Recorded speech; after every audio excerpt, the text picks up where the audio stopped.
Hello world, it's Siraj, and don't go anywhere. This is going to be one of the most important videos you've ever seen in your life, so sit down and enjoy the ride. What I'm going to do in this video is I'm going to build a voting app, okay? And let me demo it first, okay? This is my Hello World voting app. It's got 3 candidates, and I'm going to vote for one. I'm going to pick one, Rama, and then click vote, and the vote shows up. Okay, there are 3 candidates in this app. I voted and then the vote shows up. And anybody who uses this app can vote and then that vote is gonna show up in the web app. So you might be thinking, wait a second, that's so easy. Why are you demoing this? Because the difference between this voting app and a normal voting app is that this voting app is unhackable. That means that no one can modify the votes. Okay, so it is hackable, but it's hackable in that you would have to have access to the 500 fastest supercomputers in the world combined. That's how much computing power you would have to have in order to hack this. So it's basically unhackable unless you have that much computing power, which no one does. And this is called a decentralized application. Now you are probably used to building a centralized application. So am I, right? That's what we do. All of web development, all of mobile development, all of it is centered around building centralized software. I'm going to talk about what centralized and decentralized are in a second, but that's the voting app we're going to do. That's the demo we're going to build today. I'm going to go through setting up the environment and all the tools you need to build it, and then we'll build it ourselves. But first, let's talk a little bit about the World Wide Web, okay? So the web started off decentralized. What does that mean? If you were around in the early 90s and I was a little baby, but you know, I was still there, then if you wanted to make a website, you would just buy a server, right? You'd buy a server, that is a computer, you'd put it in your room, and then you would put your web page or your blog, they weren't even called blogs back then, but whatever you wanted on your server, on your computer. And then you owned that server because no one was offering to host your data for you. What that meant was the web consisted of a series of nodes that were all linked together, a very neutral playing field where everybody owned their data or the data that they contributed to the World Wide Web. That's how the web started off. But what happened was, during the dot-com bubble, entrepreneurs realized that if you wanted to provide value on top of this neutral playing field, then you would create some service, right? You'd create some service, and that service would collect data and monetize it. And this proved extremely, extremely useful, right? We started hosting our data on GeoCities, if you remember, shout out to GeoCities, or any of the old, web hosting services. We started using, a whole hosts of services that were centralized. And what this meant was you didn't have to buy your own server. You could just use these services and have a very thin client.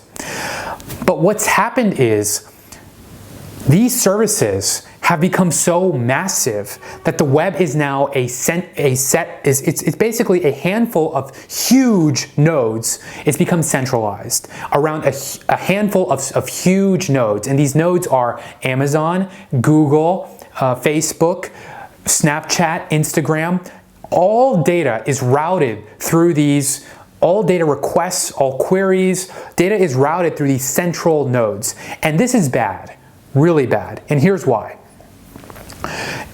Of course, these services provide great value to our lives. We use them every day, right? I use Google and all these services every day. They make our lives easier, but it's bad for 4 reasons. The first reason is that it's shrinking our economy. What I mean by that is that in a good economy, we monetize more and more, but in a bad economy, we monetize less and less, and that's what's happening because data is the natural resource of our time.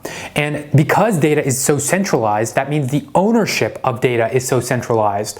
There are less opportunities for people to generate value, to generate capital, because all the data is being collected, right? Data is how you make money, right? As a society, we are starting to value more and more data and less labor, right? Before we valued labor, now not so much. It's all about the data. And as this economic trend progresses, it's going to only, the value of data is only going to increase over time.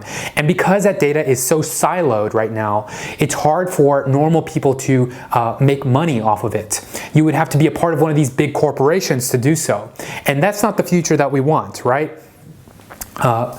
So that's a problem. The other problem is that this is just too much concentrated power, right? Knowledge is power, right? And knowledge is data. Information is power. Information is data. And it's just too much of an overhead God view of what everybody is doing for any of these companies to have. Uber, for example, I had a friend who will remain nameless who worked at Uber who showed me God mode.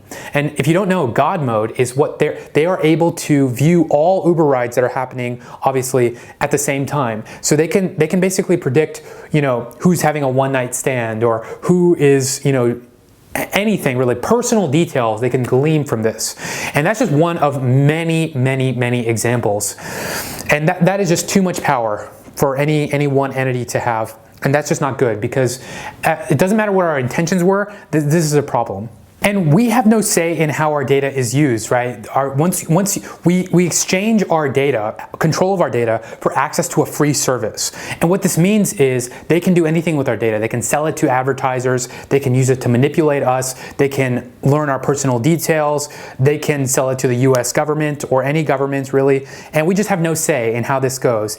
In the end, the last point is that we should be paid for our data. We are generating this valuable resource, this natural resource, and we should be paid for it.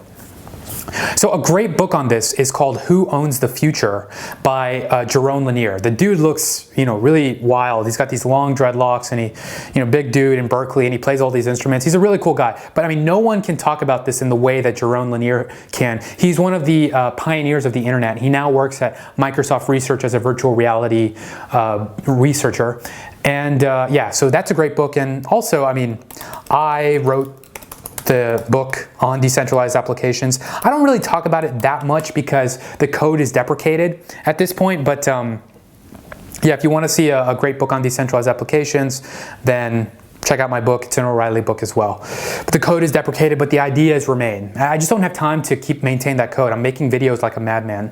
Anyway, back to this. So let's talk about this. Decentralized versus centralized versus distributed. What is the difference? So a centralized application is what we're used to. Google, Facebook, Amazon. What happens with the centralized application is we create a server, and then we have a bunch of clients connect to that server. So everybody connects to this central point of authority that defines the rules of how the network works. An example is Facebook, right? Whenever we go to facebook.com, our browsers are acting as clients and our browsers are requesting data from Facebook and posting data to Facebook. It's a central server. And that's how pretty much all of the web works right now. It's easy. It was just easy to do. That's why we did it. But it's difficult to scale, and it has a single point of failure, right? If someone takes down that data center, all of our data is lost. So that's centralized. Let me talk about distributed next, which is this right here, this image right here. So a distributed system is one where computation is spread out across the network. So actually, all of these services that we use are distributed. So a service can be both centralized, that means there is a central point of authority, and distributed, as in the computation is spread across multiple nodes. Because if you think about it, Facebook doesn't just have one giant server. They have several data centers that are scattered across the web, and data is routed through these servers depending on where you are. And so these services are both centralized and they're distributed. And so having a distributed architecture speeds up computing, and it's just data latency. It increases bandwidth. There's a bunch of pros to having a distributed architecture. It's a little harder, but the pros are worth it, and that's why these big companies do that. Now, the last one I'm going to talk about are decentralized systems, like the middle picture right here. So for a decentralized system, you can take away one of those nodes and the network will still run. That means that no node is telling any other node what to do. There is no central point of authority. All nodes are equal in the network in terms of their authority. So Bitcoin is an example of a system, of a network that is both distributed because it's a time-stamped public ledger. It's a database where everybody owns a copy of the data, right? It resides on multiple computers, so it's distributed, and it's decentralized because if one node goes down, the network is still able to operate, right? You could take down, 20 20 Bitcoin miners, but Bitcoin would still run. It's a more resilient way of building software. It's faster software. The demand and failures are better handled. So examples of decentralized software are all of these cryptocurrencies that we look at. Bitcoin, Ethereum, Litecoin. These are all decentralized systems. And when it comes to decentralized applications, there's really only one that satisfies my criteria, at least right now, and that's called Steemit. And I'll talk about that in a second. But Steemit is one. What does a profitable decentralized application look like? So if we look at the Web 2.0 stack, okay, let's look at the Web 2.0 stack. So anytime you want to build software, any kind of web app or mobile app, you are using these tools, right? There are certain parts of a website or an app that you need to use tools for, right? So for payments, you're going to use credit cards and PayPal, Stripe, some kind of API. For monetization, you'll develop some strategy like selling ads, paywalling your content, selling some goods. External data, you use a third-party API from some service, right? Like Clarify or any of these APIs. For file storage, you use Amazon S3 or Google Cloud, or, what have you. And lastly, for computation, you use Amazon EC2 or Heroku, or there's a lot of services out there because Web 2.0 has been around for so long. But now we are moving into Web 3.0, and that means that because of the invention of a certain set of technologies in order, BitTorrent, which maximized bandwidth, Bitcoin, which allowed for decentralized consensus amongst a set of nodes in a system for the first time. Several of these technologies, we are now able to make decentralized apps. So the web is kind of like a pendulum, and it started off as centralized, and it started off as decentralized, it moved to centralized, and now it's moving back to decentralized. And that is the mission of many developers right now, is to re-decentralize the web. And so there are tools out there that will let us do that. Ethereum, Bitcoin, all these cryptocurrencies are for payments. The token model for monetization, now this is a really interesting bit, and I'll talk about the token model in a second. Oracles for external data. Oracles are third-party data sources that you don't have to trust a human for. Like you have to trust Stripe or any of these APIs to provide valid data. But an oracle is essentially a smart contract that has some data that you can trust, but it's run by machines. For file storage, you would use a network like the Interplanetary File System, which I'll talk about, which is essentially a big distributed hash table.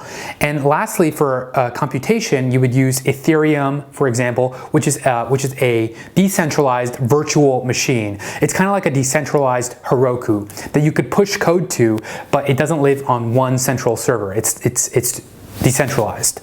And so I put ready for these bottom two, and these are in progress. But really, like if you think about it, you can use all of these. It's just not going to be at the these tools aren't as evolved as the Web 2.0 tools, but you can use all of them for sure. So what does it look like? Well, there are 4 features that make up a profitable decentralized application. The first feature is that it's open source. So you might be asking, wait a second, if I open source my code, couldn't someone just steal it then? And now if you're using a traditional business model, yes. If a competitor can see your code, a lot of the times that is your competitive advantage. They could then just use that code and then fork it and then profit off of your code. But in a decentralized application, if you're using a token business model, an app coin model, then they could not take away from your network, right? Because it depends on the community of users. It depends on the trust of your users, and that your users are profiting from your model as well. So people want to join the network that has the most trust, that's built the most trust over time. Trust is a moving concept. It's not just established once. You have to continually prove and reprove that trust. And so people want to go with the longest chain of trust, so to speak. The second feature is the use of cryptocurrency. So this is an image of some random company's timeline for ICO, or initial coin offering. But basically, the use of cryptocurrency is this. So there are traditional models for monetization, right? Transaction fees, advertising revenues. But the cryptocurrency way is to do this. Okay, so you would allocate some scarce resource in your network using a scarce token, right? That scarce resource could be storage space, it could be images, it could be videos, some scarce resource, some scarce data that people are contributing to the network. And you monetize that with an app coin, some kind of token. And what happens is users need this app coin to access the scarce resource. And because of that, you're creating a supply and a demand, right? You're imposing this artificial scarcity. And what that does is owners of the scarce resource get paid in app coins. So they get paid for their tweets and their images and whatever data that they contribute. And what this does is it makes the value of the app coin rise, right? So this app coin is kind of like a hybrid asset. It's both a stock, but it's also a currency. And so it's both. It's not right. So you can own it and you can just keep it as investment, or you can use it or you could just do both. Keep a part of it as an investment and the other part as use of that app. So that's one way, and Bitcoin does this well, Filecoin does this well. Like in the Filecoin network, miners of the scarce resource storage space get paid in Filecoin, and then people who want to store their data on the Filecoin network have to pay Filecoin to access it. And so there is this market that's being created, and this can apply to any kind of decentralized application. And the scarce resource could be anything, right? So Steemit is a great example of a decentralized application, right? Because there is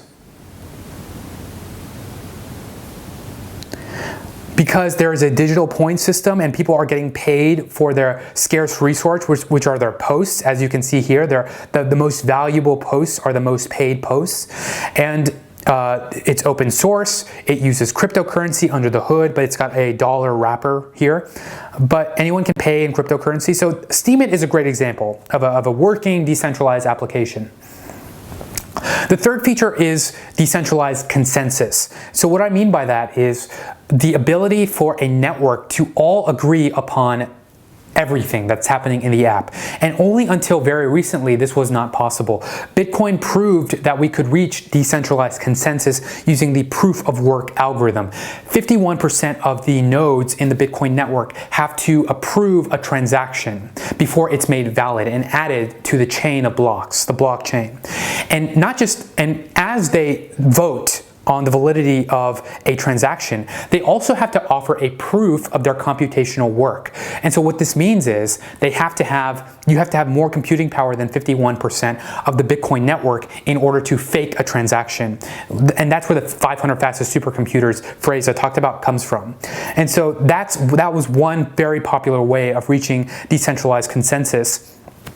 And so another thing is the blockchain alone isn't enough. It's not just like you just take an application, sprinkle some blockchain on it, and you're good. No, blockchain is a big part of it. It is a data structure that you would use, but it's only a part of the stack. So for big files, you're not going to store big files on a blockchain, right? For big files, you're going to store that on some kind of distributed hash table. And one that I really like is called IPFS, which I'll talk about for feature 4. But right, so you use a distributed hash table to store the data, and then you'd use a blockchain for app level constructs. These are time-stamped constructs like usernames and status updates and high scores, anything that you need the network to agree upon. And so the reason you use a DHT and a blockchain is because the blockchain solves the major security issue of DHTs, which is not forcing nodes to trust each other on the validity of the data. So the DHT is more of like a dumb data store that no one controls, and the blockchain helps the DHT reach consensus on the data, which lets you create applications on top of it. Lastly, there's the idea of smart contracts, which are crypto-economically secured bits of code, right? So in a normal piece of code, now here's an example. In a normal piece of code, you would upload it to some central computation engine like Heroku, and then you would trust Heroku to compile that code and keep that code unmodified, just like you pushed. But in a smart contract, you don't have to trust any central source. You push it directly to a blockchain, ideally the Ethereum blockchain, because they have a Turing complete blockchain, which allows for loops and all sorts of application level constructs. But you would push some code to the Ethereum blockchain, and then it would run on that blockchain. And so every miner has a piece of that code, and it's crypto economically secured. So what that means is it is a pre-agreed upon snippet of code that once deployed is unchangeable. It is immutable. Okay, so that's a smart contract. And lastly, for a profitable decentralized application, there is no central point of failure. That means that you just could not take this application down if you wanted to.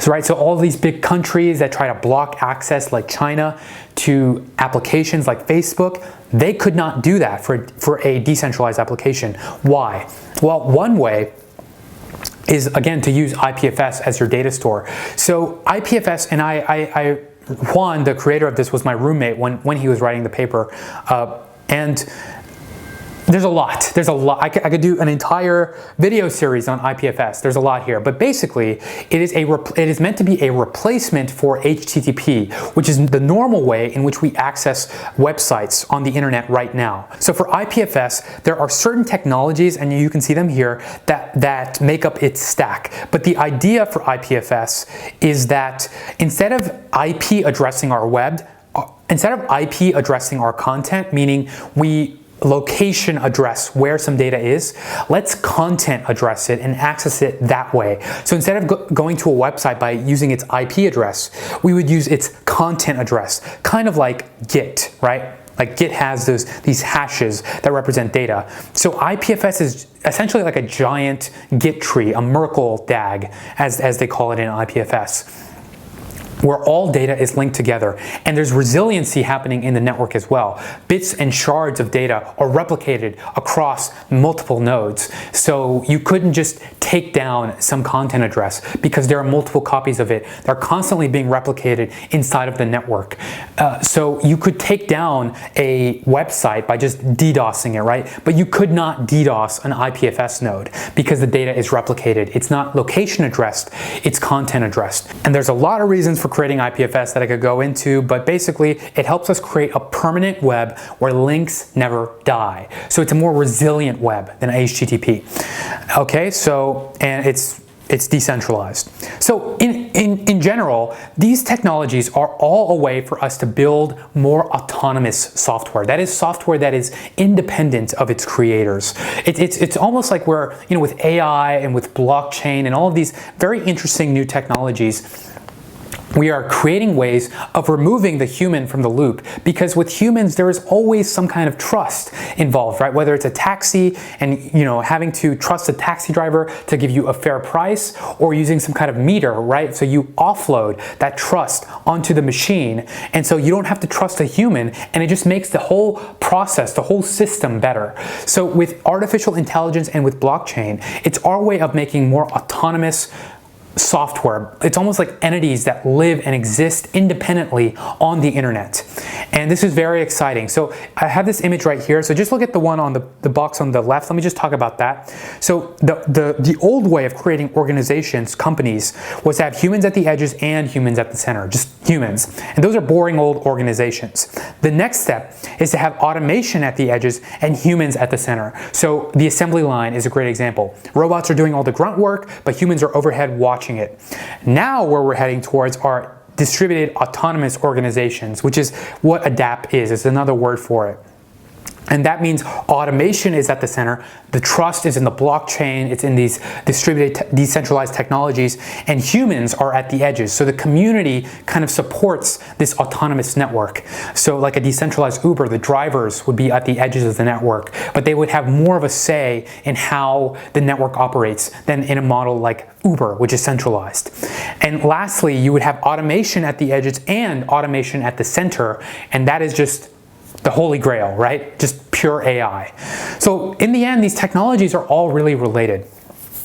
Lastly, before I go into the code, this blockchain and the ICO model is just a way for us to more closely approximate the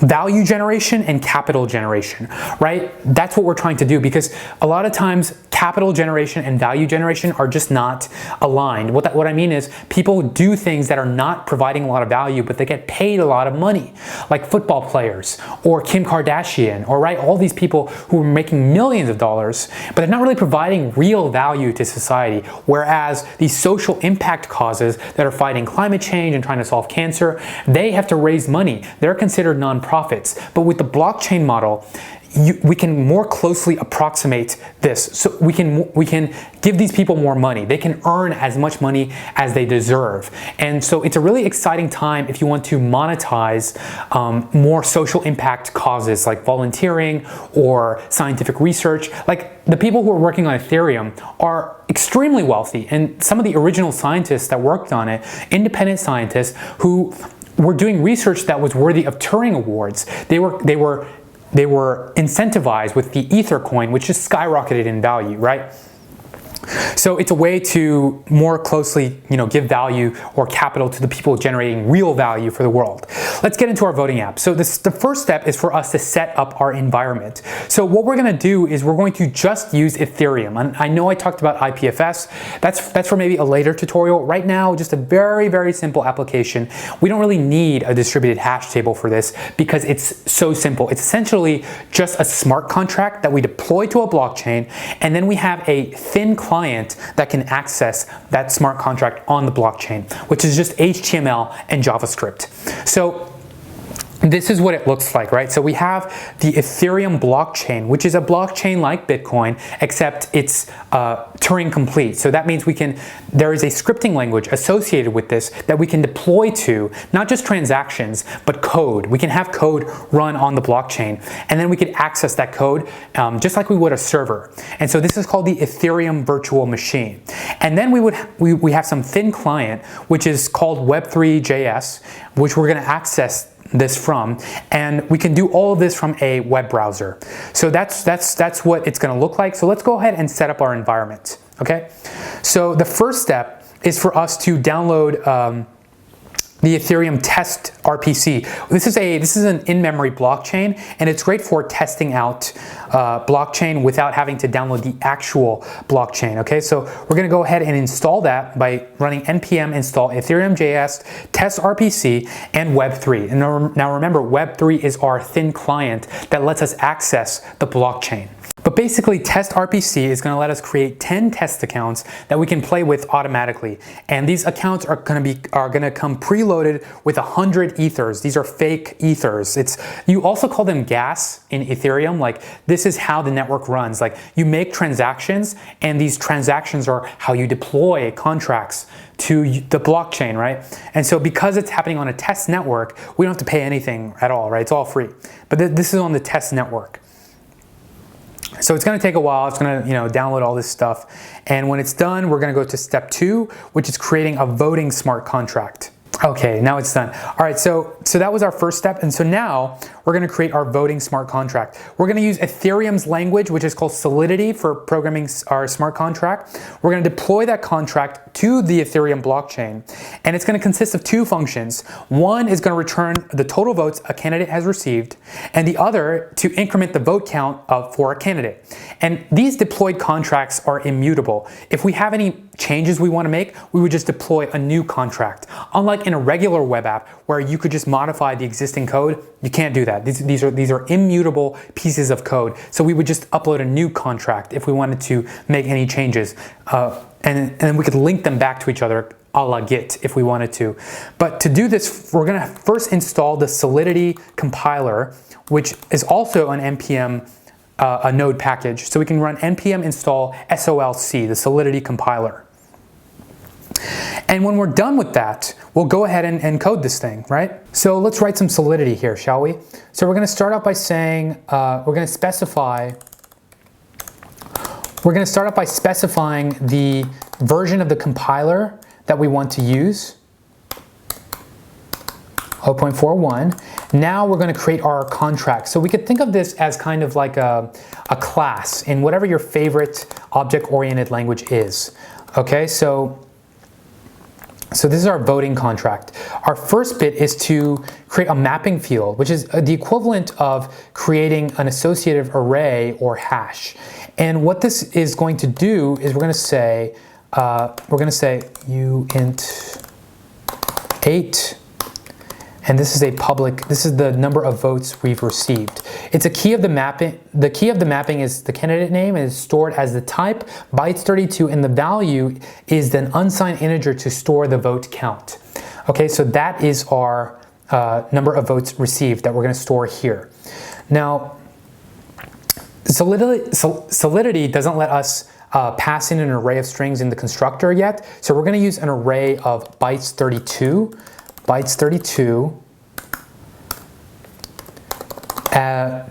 to store the list of candidates, right? And we want to have 3 candidates, so I'm going to say candidate list. Then we're going to create our constructor, which is going to be called once when we deploy the contract, right? So this is our voting constructor, right, for our class. It's going to be of type block 32, and the parameter are going to be the candidate names. And inside of the constructor, we can set our variable candidate list to the parameter candidate names, which is how we initialize it. Okay, so then when we deploy the contract, we're going to pass an array of candidates who will be contesting in the election. And so once we have that, we can return we'll create a function that's going to return the total votes for the candidate that a candidate has received so far. And again, the parameter is going to be the candidate, and then it's going to return the total votes as an integer. Okay, as an integer. And so yes, we can go ahead and return it, votes received, candidate.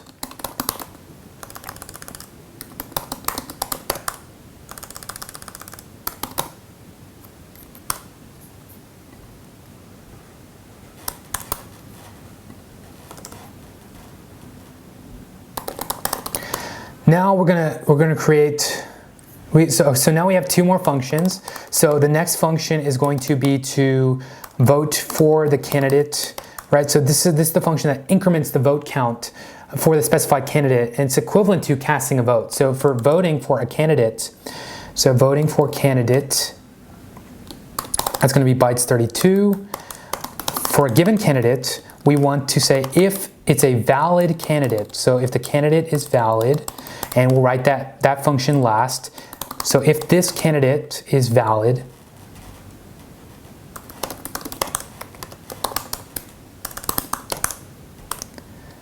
votes received for candidate plus equals 1.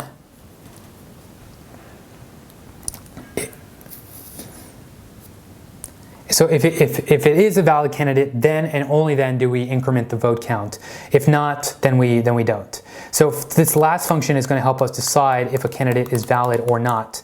So we'll say bytes 32, candidate returns bool.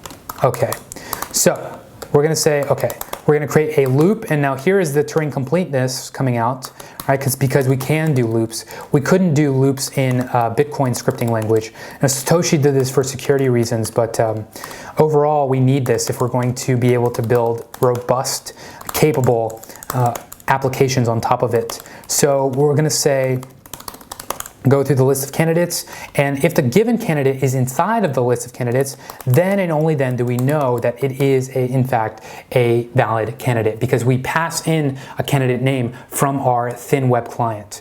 Okay, so that's it for our code. Let me return false at the end. Return false. Okay. That's it for our Solidity code. And then for our client is going to be simple HTML, right? So we have some table that's going to show the 3 candidates, Rama, Nick, and Jose. And then we have this on-click code that's going to say, once you type in a name like Rama and then you hit vote, it's going to execute this function, vote for candidate. And then it's going to update that. So in the JavaScript section, we can see what this code looks like right here. But what happens is, we create a new Web3 object.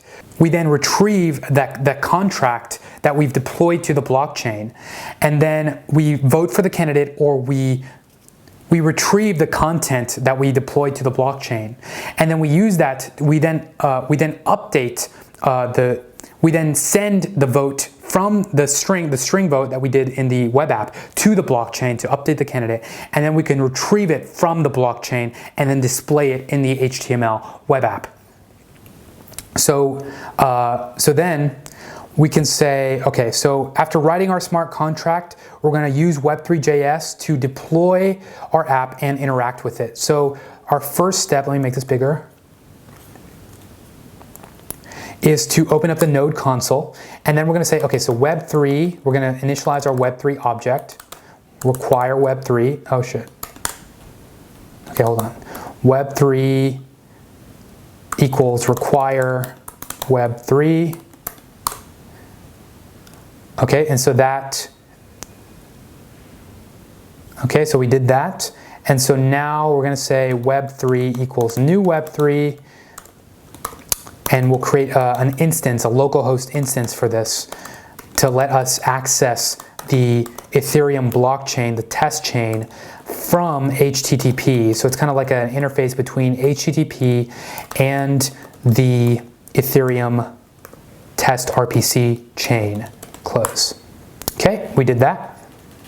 And now we can ensure that Web3.js initialized by querying the account on the blockchain. All right, we've queried those accounts. And lastly, we're going to compile this contract by reading it. Hold on. We're going to compile this contract by reading it directly. So I called it voting.solidity, converting it into a string. Got it. Then we'll say require the Solidity compiler. And then finally we can then compile the contract and deploy it by saying compile code equals solidity.compile code. Okay, and so once I've done that, then I can interact with the contract via the node.js console, or we could just interact with it directly from our HTML interface, which I already have here. So let's go ahead and interact with it from our HTML interface. So let's see, I'll just say, Rama again to see if it increments.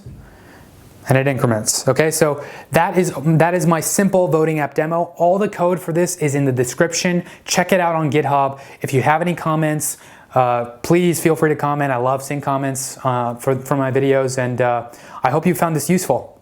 Hey, I hope you really liked this video, and if you did, please hit that subscribe button. For now, I've got to go re-decentralize the web, so thanks for watching.